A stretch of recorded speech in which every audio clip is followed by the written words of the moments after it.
Ladies and gentlemen, this is Joe's Classic Video Games back with another cool pinball repair video for you this evening. This is Bally's 8-Ball Deluxe Limited Edition. Now, we've been doing several videos on this thing. A gentleman bought this in pretty rough shape, rebuilt the back box area for it, put a hard top on the playfield, and then he brought it to us and wanted us to put the wiring back in it and get it going. So, on the previous videos, we've been doing that. So if you didn't see that, go back and check it out. Now, on the last video, we got so far as to check the lights, the general illumination lights, and we were able to install these missing light sockets here on this new light baffle board that he had made. So we've got all that in there. And we checked our voltages and had the proper voltages out of the solenoid board. The solenoid board, we had to rebuild some of the high voltage area and all of that. So if you have a Bally pinball machine that your high voltage for the displays is not working properly, if you go back and watch the previous video on this 8-Ball Deluxe Limited Edition, we went all through that, did the whole thing, and got it working great. So that's working now. So we've got a good 5.2 or whatever it was. I believe it was 5.2 volts on the solenoid driver board, which is what you need to run the other boards. So we unplugged all of the other boards so that none of them would be powered up as we tested that voltage, and it's good. So we're working through it systematically. It may not seem like it, but we started with the power cord, messed with the power supply, all of the power wiring down inside, then got up to the solenoid driver board, got it right. We had these wires hanging from the harness that was removed that went here. We took all that back apart, stapled it on the board, soldered everything on where it goes. And so now the next board that we're up to is actually the MPU board. So we need to see if this MPU board will boot. I assume it's the original one, but these got swapped a lot back in the day, so it may have been changed a long, long time ago.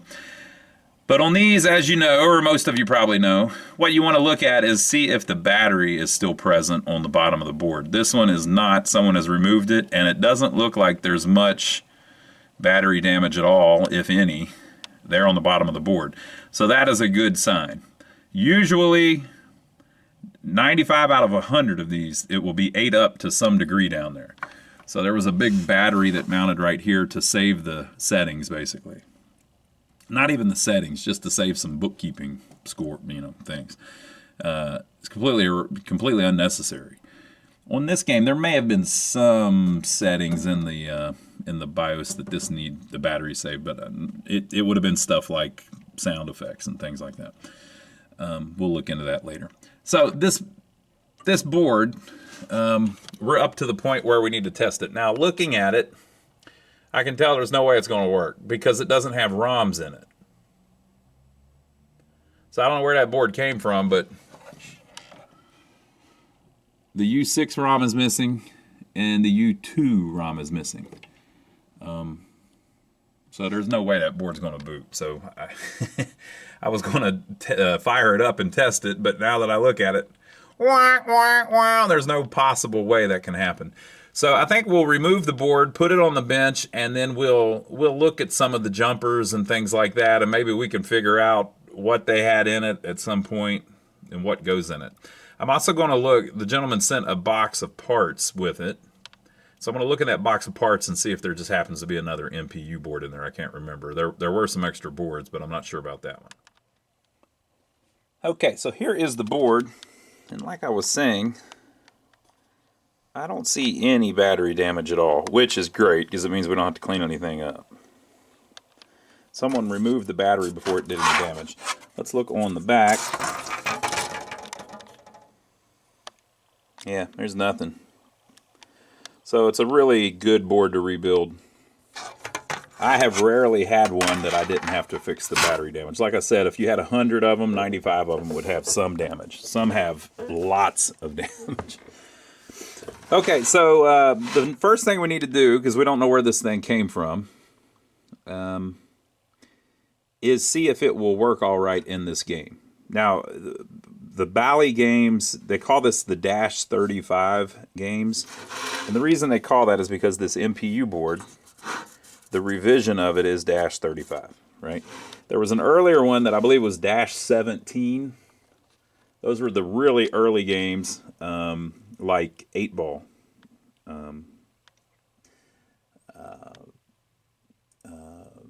What's the Blackjack? A couple of those were the very first Bally solid state games. If you have a Dash 17 board, it will run any of the games too, but you have to do some modifications to the board. It has to do with increasing the size of the ROMs and doing some addressing things and things like that. So you can do that, but it's a lot easier if you have a 35 because then you don't have to do some of the mods. And the mods involve cutting traces and things like that. It's not that big of a deal, but it's still something you have to think about. So since this is a Dash 35, it will play any of those early Bally games no problem, and it will certainly play 8-Ball Deluxe LE. And we mentioned it on the previous the previous video, and if you're a big-time pinball person, you probably know this already. But Bally 8-Ball was the best-selling game of all time of the modern era. There was a game way back in the day in the 30s called Ballyhoo. Ballyhoo, and Ballyhoo was the best-selling game ever. They estimate they sold like 100,000 copies of that pinball machine. But it was a completely different thing. It was a tabletop machine and wasn't powered or anything. So Ballyhoo is the greatest selling pinball machine of all time, but it didn't even have flippers or anything that far back, right? So in the modern era, certainly in the solid state era, the best selling game ever was Bally's 8-Ball at the time. 8-Ball did so well that they made another game called 8-Ball Deluxe, and 8-Ball Deluxe did really well. Everybody loved 8-Ball Deluxe. It's a great game. So is 8-Ball. So then they had some extra cabinets left over from their rapid fire experiment, and that's why the cabinet looks kind of weird. It's a rapid fire style cabinet. And so to use up those cabinets, they made a new version of 8-Ball Deluxe that they called the Limited Edition, and that's what this is. They also made a game called 8-Ball Champ. We had one of those here on our channel. Go check that out. That's a cool game too. So 8-Ball Deluxe Limited Edition, this board will certainly run it. But we don't know if it ever was an 8-Ball Deluxe Limited Edition. It could be that the ROMs were screwed up, so they just removed them, and we just need to burn new ones. But the problem is they were burned on proms a lot of time back then. I don't know if I've got any laying around. I could dig for some and find some. But basically, it's an EEPROM that has the code hard burnt onto it. Yeah, there's one. Look at that. So that's actually a Bally as well. That may actually be the chip. See how it says copyright Bally 1982. So that's about right, isn't it? And see how it says E720-53, and then it says U6. Well,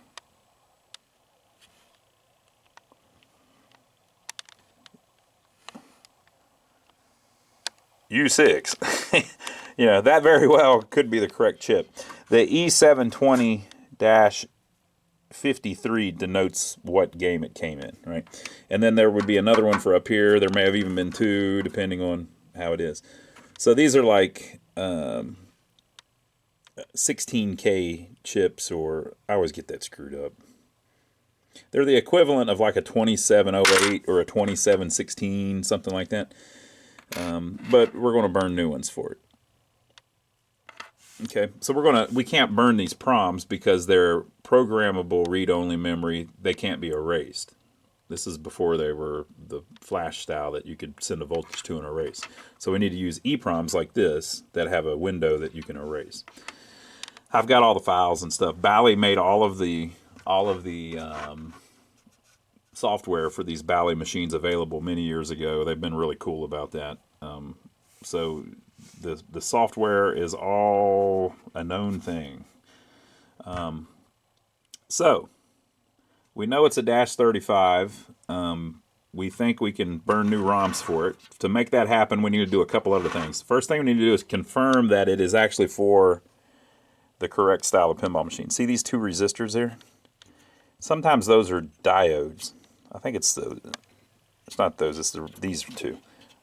I think it's this one and this one or something, or that one and whatever. If there is a diode here instead of a resistor, that means that it was for Baby Pac-Man or Granny and the Gators, which was a similar thing to Baby Pac-Man. Well, kind of similar. Look it up, you'll see. Those are a couple games you don't see that often. But sometimes you end up with a board out of one of them, and it won't work in a regular pinball machine if the diode is in place. This one has the resistor, so this is actually from some pinball machine. It may be the one that was in this game originally. So we don't have to mess with that, although we could have if we had to. So looks like everything's cool. The next thing we need to do, we're going to burn two EEPROMs, one here and one here. But the board has to be set up to know what size EEPROM is here and what size EEPROM is here.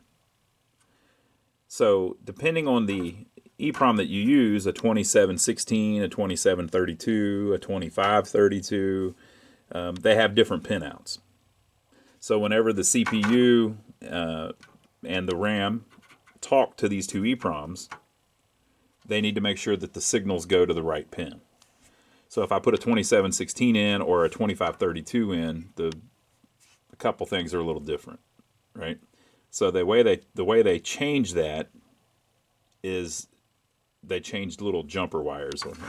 So what I'm going to do is I'm going to write down the jumper wires that are on it, and then I'm going to look at my information that I've got and figure out what would have been in here originally.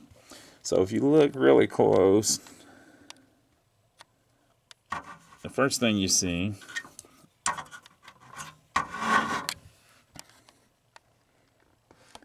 is E13A has nothing on it. Well, what are they doing?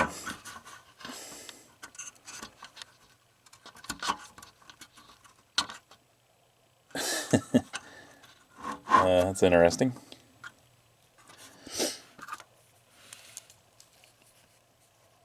E13A has nothing attached to it. E14 has nothing attached to it. E5 has nothing attached to it. There is a jumper between E1 and E4. And there is a jumper between E2 and E6. We're going to have to change that. That's not how it goes whenever we're doing it.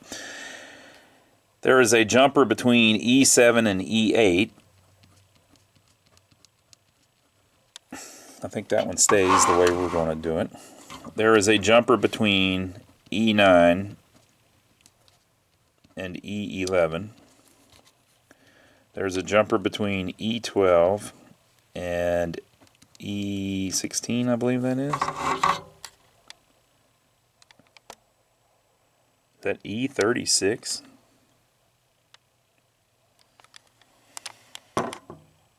Sure looks that way, doesn't it?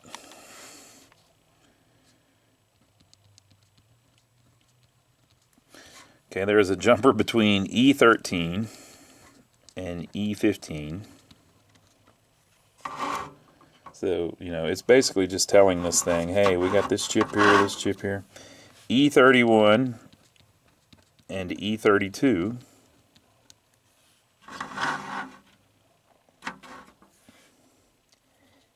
E16A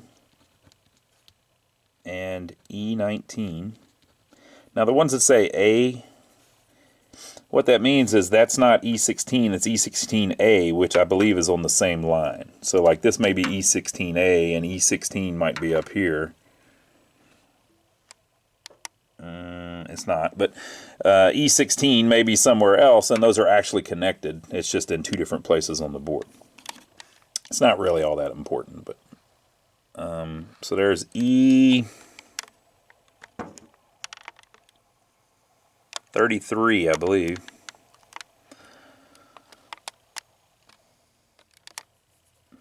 And those two there, so there's two beside each other. If you look on the back, those two are joined. And E34. I think that's about all that there are.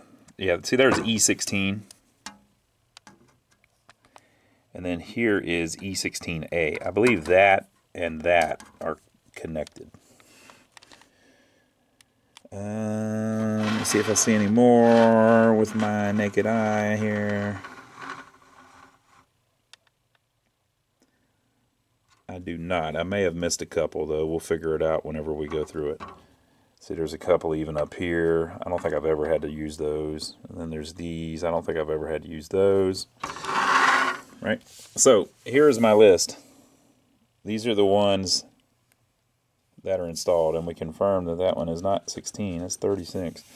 So these are the ones that are installed right now. So we'll see if that tells us what was in each location.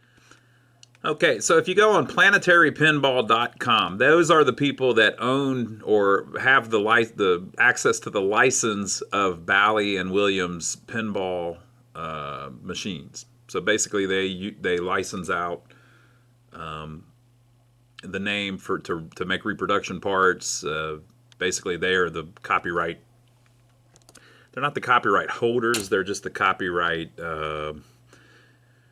users. I think they licensed that for a while, like 10 years or something like that, and then they work another deal. It's something like that.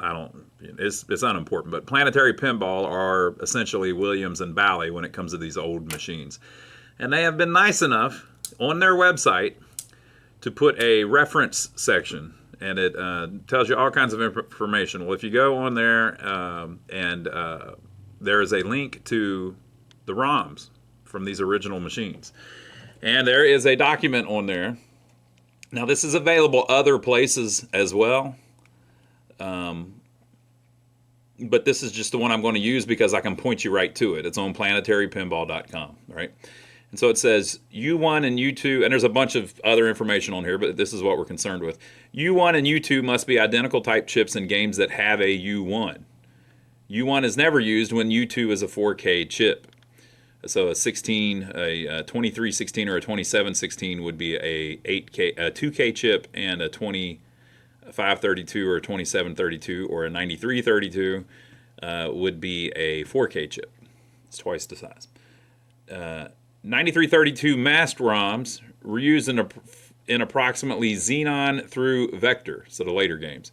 When used for U2, a 9332 must also be used in U6. The jumpers interrelate, unlike with most other chip combinations. Okay, so if U1, U2 is a blah, blah, blah, blah, blah, and you can see they have 6 different possibilities here. The reason that they have said 2532 or 9332 is those two are identical. So we can actually work it backwards. The jumpers that we have are 1 to 4, 2 to 6, 7 to 8, 9 to 11, 12 to 36, that was the one we weren't sure about, and 13 to 15. So that originally had a 2316 masked ROM at U1 and U2. So set up how it's set up right now, that's how it was. Okay, and then down here it says, if U6 is a blah, blah, blah, then use these jumpers. So we can do the same thing. The jumpers we had were 16A to 19, 31 to 32, and 33 to 34. So in that position was also a 2316 masked ROM. You see what I'm doing? It can't be this 16A to 19, for instance. If it's that, it can't be any of these other ones. So that must be what was in there. Well, I don't have any ability to burn a 2316 masked ROM unless I just happen to have some old ones laying around. So what we're going to do is we're going to change that, and we're going to burn a 2732. I'm going to look and make sure I've got some of those. If I don't have those, I'll burn a 2532. I think I'm pretty sure I've got a bunch of 25s. Maybe we'll do a 2532. So I need to change these to these, right? So for instance, 33 to 34, I need to cut loose because I don't need that if I'm using a 2532, right? I need to change this stuff around. So I'm going to write down what I need to make it 2532s for this one, and what I need to make it 2532s for this one. And we'll be able to burn all of the code on 2 chips and install them in the board. I think this is important to note because you don't usually see this. This is cool. WMS, that's William Midway. What was the S? Williams and Midway. It's Bally, Williams, Midway. is making this historical data available for the benefit of fans and owners of its older pinball machines. They didn't have to do that, folks. It is not WMS policy to officially support games this old, but we like to help out where we can. Because of the age of this data and the lack of facilities for exhaustive testing, WMS can make no guarantees whatsoever about its correctness.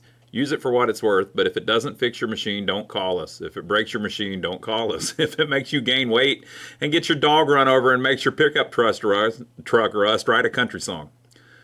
Oh, they did it. Look, they said it. You may well have a career in country music, but still don't call us. In other words, WMS assumes no liability of any kind for the accuracy of this data or lack thereof. It is presented as is, where is, and without warranty. This data is intended for use by those who have the technical knowledge and skills to make use of it. It is assumed that you can program EPROMs and change soldered on jumpers and all of the other things necessary for this kind of work. If you don't know if you have the necessary skills, trust us, you don't.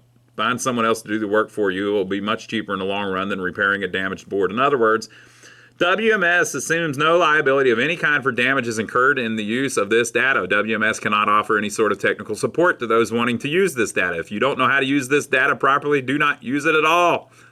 We don't like shouting, but it's important that this nice gesture on our part not end up being something we regret doing. Use it, be happy, and we'll keep doing nice things like this. You can say what you want, but they didn't have to do that, folks, and I'm dead serious. I always joke about that on our channel. They didn't have to release this stuff and try to help us out, but they did. And I think that makes them, I give them kudos for that. We could use more of that from some of the other electronic gadget companies that have blessed the world with their devices over the years. All right, folks, so I put the jumpers for 2732 EPROMs. I looked, I had more of those than 2532s. So I've got it all jumpered up. I've burned 2 new EPROMs, one for U2, one for U6. And we have our little LED right here, right? I resoldered all the connections on the back. Sometimes those have intermittent connections. I cleaned all of them. We've got that plugged in. I don't have the dip switches set correctly yet. It's just set to whatever this board was out of. So we'll see what we can get. I replaced the 5101 chip. It didn't look great. And we'll go from there.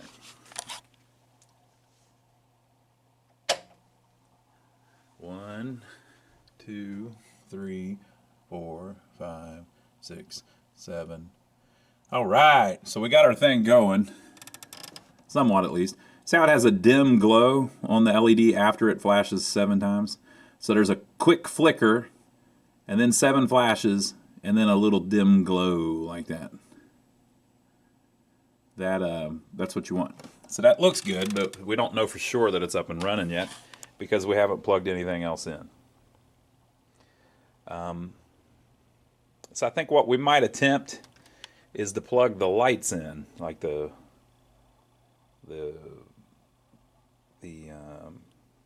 computer-controlled lights. What do you think about that? So let me pop those connectors on and we'll go from there. Okay, so I have plugged up the lamp driver board and the auxiliary lamp driver board. All right. Of course, I turned it off to do that.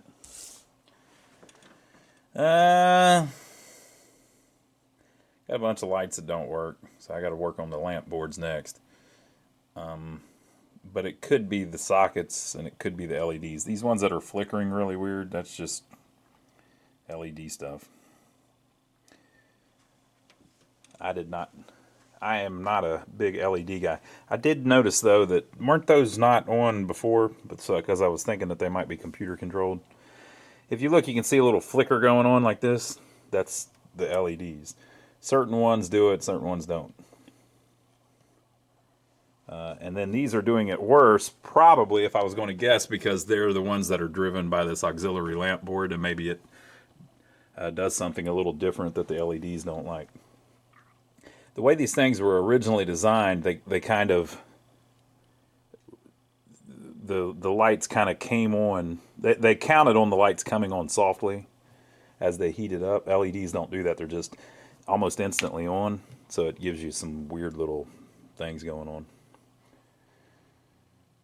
All right, so let's go into test mode. Let's see. Well, I don't have the switches hooked up yet. Maybe the switches are next, and then we can go into test mode and see which lamps aren't working. And then I can try messing with those sockets to see if it seems like it's the socket or the actual board. All right, so I went ahead and plugged in the solenoid driver board stuff too, turned it on, nothing locked on, and we've got it in test. It's basically using a relay, it sounds like, to turn on and off every light bulb. So I think maybe the first ones we mess with will be these ones on the back box that were you know, kind of unique. So I'm going to pull those out. I'll see if he's got any LEDs with it in the bag. He brought a whole bunch of extra stuff. If he's got some LEDs, I'll swap these out for those. If not, I'll just put regular bulbs in there for now. And we'll see if these are just burnt out or if it's we've got some bad problems on the lamp boards. All right, so we have 6 of them that do not work. We've got the yellow. There's one more, but I think it's general illumination. There's a yellow and green wire on the back box that I believe is the D in Deluxe right there. So that is A9J2-10, I believe. Now it says it's a different color, but I think that's correct. And then we have the number 4. The number 4 target right in the middle of the playfield, which they are calling the rack. So that's this one. A5J31. Now A5 is the main lamp driver board. And notice how it's pin 1. So the pins on the end of each of the connectors usually get bad solder joints. So this one is probably a bad solder joint on the board. Okay, and then we have the number 11 drop target, which is this one, 11 target. And notice it's A5, that's the lamp driver board, J3, connection J3, 27, that's the last connector on that, that's the last pin on that connector, so it's probably got the same problem. I'll show you here in a minute. And then all 3 pop bumpers don't work, which seems strange, but if you look, I think they're all ran by the expansion board. So the right thumper bumper, the bottom thumper bumper, and then if you come over here, there is your left thumper bumper. So all 3 of those are not working. So that's the ones. So I've written down the connector number, and now I'm going to go write down the transistor number. All right, so here is the lamp driver board, which is the same on all Bally games. Now some of them look different, but they're interchangeable. So if it is a Bally A5 lamp driver board, it will work. Okay. Now we only have 2 on this board that are bad, and it just happens to be connector J3 pin 1 and J3 pin 27. So here's J3. Pin 1 is the bottom one. So let's see if the bottom pin appears to have a broken solder joint.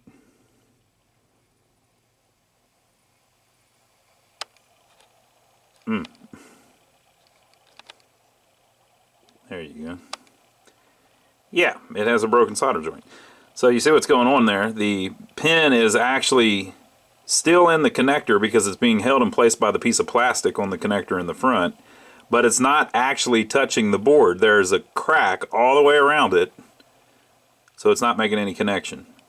Now you can see pin 2 doesn't look great, but it's probably still hanging on there a little bit. And then if we move up to the other end,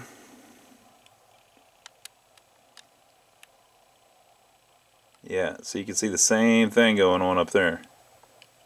It's not quite touching. It looks like it's touching, but it's not quite touching.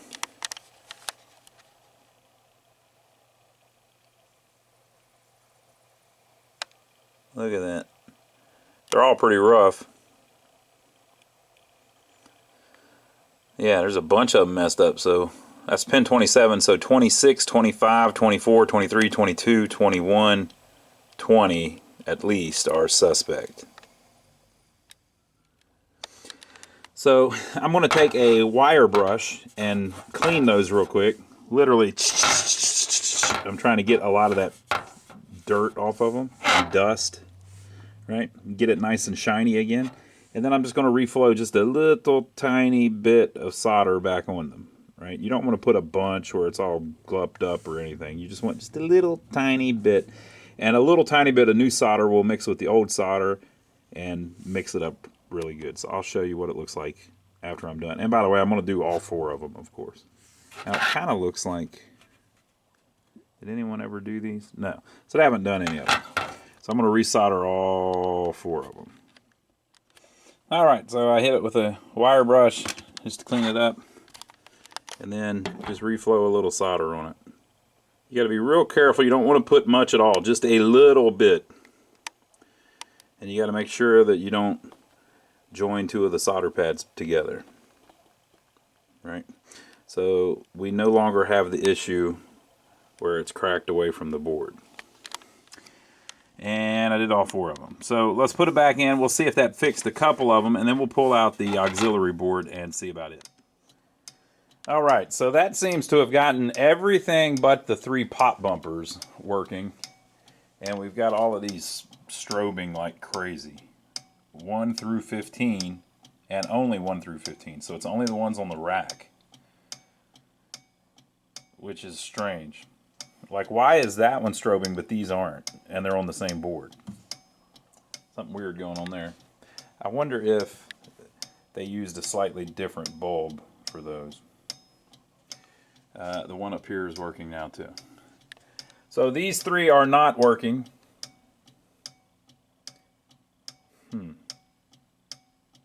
There's just some weird stuff going on. This is one of the reasons I don't ever mess with LEDs. Like, that one is fine. That one, I can't show it to you on the camera, it doesn't pick it up, but this one is fine. This one's strobing. They're actually calling these lights strobe lights in the manual. So, but whatever. So those 15 are tripping. Actually, 15 is fine. 15's fine. 1 through 14 are tripping. Whatever. Yeah, the 3 pop bumpers. So let me show you something interesting about that. So this is the schematic for the auxiliary lamp board. And we're going to look at it here in a minute. But if you check this out, these are the signals coming in. There is a lamp strobe light, strobe line, and then there are 3 address lines. And then if you look, there are 1, 2, 3, 4 more lines that are basically address lines that also run to these 4 decoder chips. Okay, so the 3 address lines and the lamp strobe run into this chip, which is an MC141758. We're about to look at these. And then there are 3 outputs from it, Q0, Q1, Q2, that run to all 4 chips. That are the A, the B, and the C signal to these decoder chips. And then the D signal to the decoder chip is that separate line that doesn't run through this, whatever that is. It looks like a buffer or something. I don't know.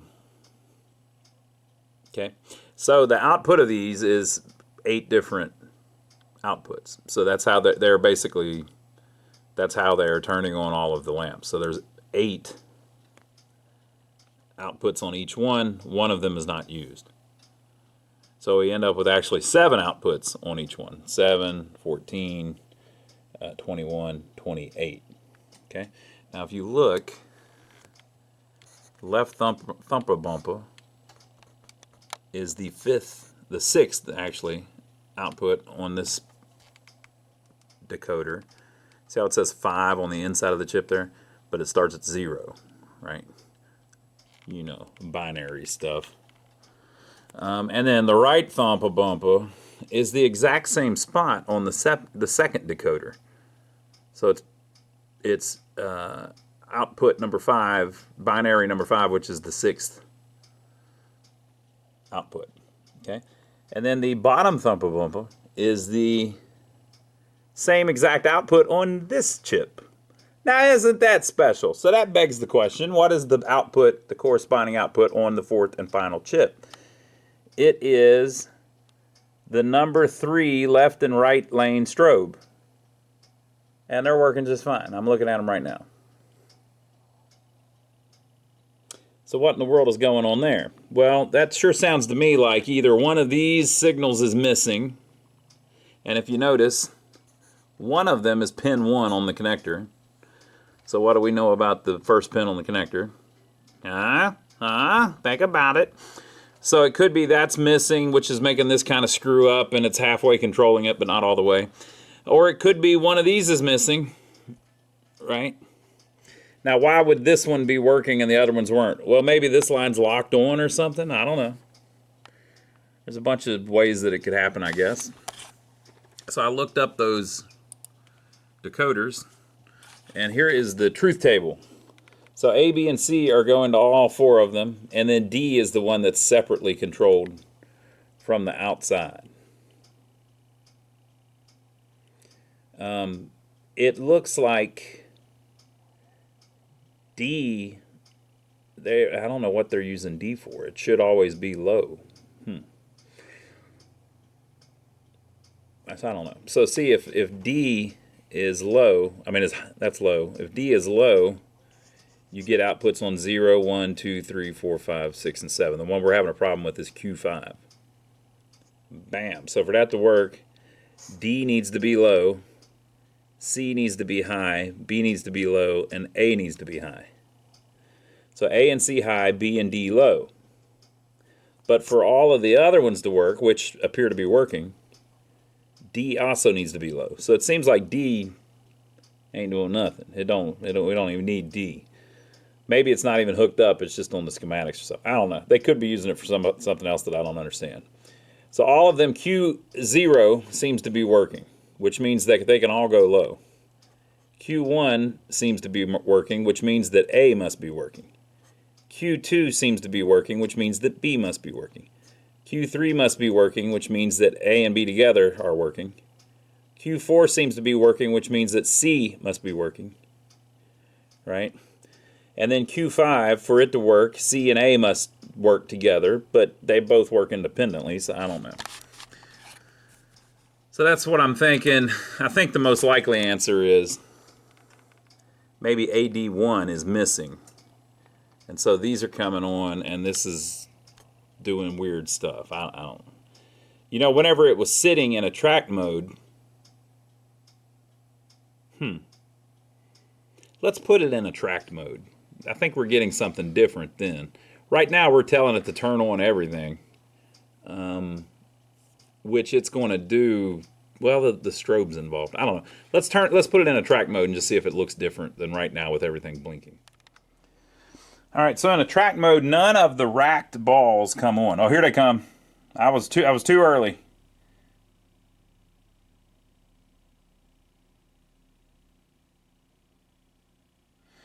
Okay, the special lights aren't on, but that's pretty common. A lot of times the special light doesn't light up in attract mode. And that one up there does, though.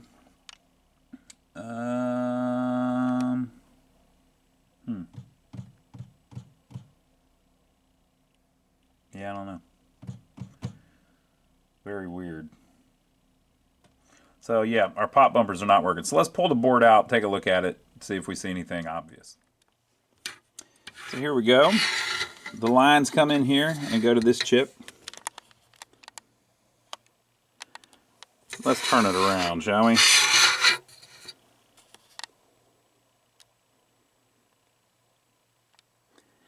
$40175. Right, and then they go from there. See the lines on the back of the board? Down to U2. Or I guess they're here actually. Oh, whatever. Down to U2, which is a 14028. U3, U4, and U5. So let's check the input lines. Aha! They have beat me to the punch. 1, 2, 3, 4, 5. I wonder if that's... Aha! It is correct. Someone else already did it, so that's not likely the problem. Although I guess it could be bad again. Let's zoom in, shall we? Let's see if it will let us go close enough. Has it broken loose again?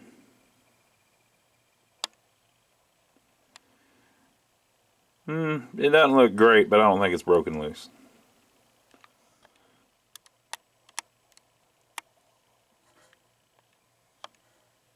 And they did the last one because it must have been a little messed up. Okay, now these over here, I guess you could have the same problem. Also, if they were shorted to ground or something, that would cause it. Maybe. Okay, so it is Q4, Q13, and Q20.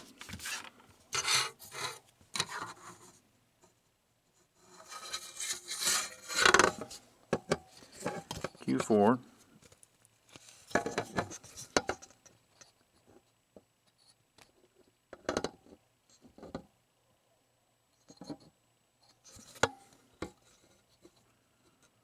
Q20.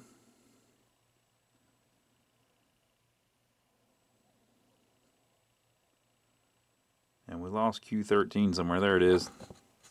Q13. Okay, I'm going to do a little checking on those. I'm going to make sure that they seem like they test already. Alright, so I've got the logic probe out. Got it hooked up to 5 volts. So we're going to check the signals coming out of those 4 decoder chips. I've been checking. Everything's there leading into them. And the pin that is in question is pin 6. I'm also going to check pin 7 right next to it, which is a working lamp. Oh. In the track mode, it did something crazy. It made me think I messed something up.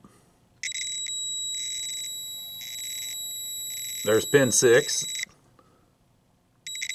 There's pin 7. Okay. It's hard to do this where I don't short something.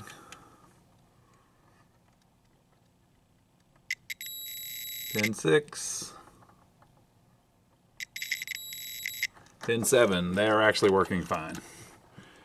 So the actual